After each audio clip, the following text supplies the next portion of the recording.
Adolf Hitler. Un nom qui est devenu un symbole de tyrannie, de guerre et de tragédie indicible. Mais comment lui, un artiste d'origine autrichienne, aux ambitions déçues, est-il devenu l'architecte de l'un des chapitres les plus sombres de l'histoire? Décortiquons son ascension et sa chute, étape par étape. Hitler est né en 1889, dans une petite ville autrichienne. En grandissant, il rêvait d'être artiste, mais après avoir été refusé par l'école d'art, il a eu du mal, errant à travers Vienne et recueillant des idées qui définiraient son avenir. Le nationalisme, l'antisémitisme et la croyance en la destinée allemande. Quand la Première Guerre mondiale a éclaté, Hitler s'est enrôlé dans l'armée allemande. La guerre lui a donné un sens à sa vie, mais la perdre l'a rendu furieux et cherchant quelqu'un à blâmer. Comme beaucoup, il s'est accroché à l'idée que l'Allemagne avait été poignardée dans le dos par des traîtres au pays. Après la guerre, l'Allemagne était dans le chaos, économiquement écrasée, socialement divisée. Hitler a rejoint un petit groupe politique, le Parti des travailleurs allemands. Il s'est rapidement distingué par ses talents d'orateur, et peu de temps après, il menait la danse.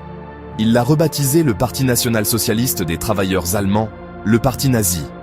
Hitler a promis de restaurer la fierté de l'Allemagne, blâmant les Juifs et d'autres minorités pour les problèmes du pays.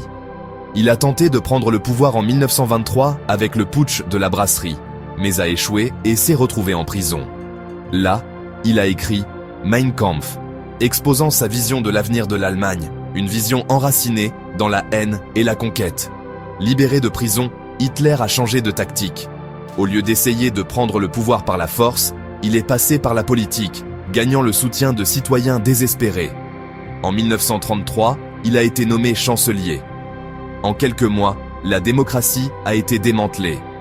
Hitler a gouverné par décret, écrasant l'opposition et lançant une brutale campagne de persécution contre les Juifs, les communistes et tous ceux qu'il considérait comme des ennemis. Il a reconstruit l'armée, ignoré les traités et annexé des territoires. En 1939, son invasion de la Pologne a déclenché la Seconde Guerre mondiale.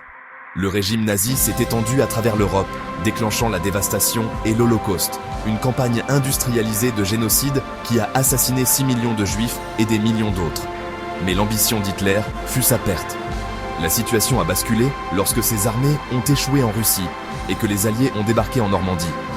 En 1945, Berlin étant encerclé, Hitler s'est réfugié dans un bunker, refusant de se rendre. Le 30 avril, il s'est suicidé, et en quelques jours, l'Allemagne nazie s'est effondrée.